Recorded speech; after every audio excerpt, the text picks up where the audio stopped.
সরকারকে চাপে ফেলার জন্য ভারত সীমান্তে পুশ ইন শুরু করেছে বলে মন্তব্য করেছেন বিএনপি মহাসচিব মির্জা ফখরুল ইসলাম আলমগীর। ঠাকুরগাঁওয়ে নিজ বাসায় স্থানীয় আলেমদের সাথে মত বিনিময় সভায় তিনি এই মন্তব্য করেন।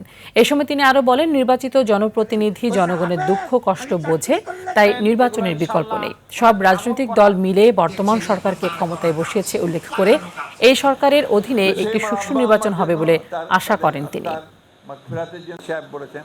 অত্যন্ত পণ্ডিত মানুষ, আমরা অবশ্যই চেষ্টা করব।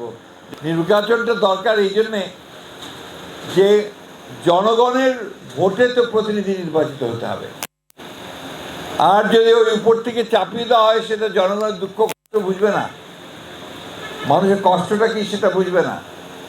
আমাদের যে মানুষগুলো জনগণের সঙ্গে থাকে তাদের দুঃখ কষ্ট বোঝে, সেই মানুষগুলো যদি নির্বাচিত পার্লামেন্টে যায় তাহলেই আমরা সেখানে তাদের কাছ থেকে ভালো ফলাফল আশা করতে পারবো।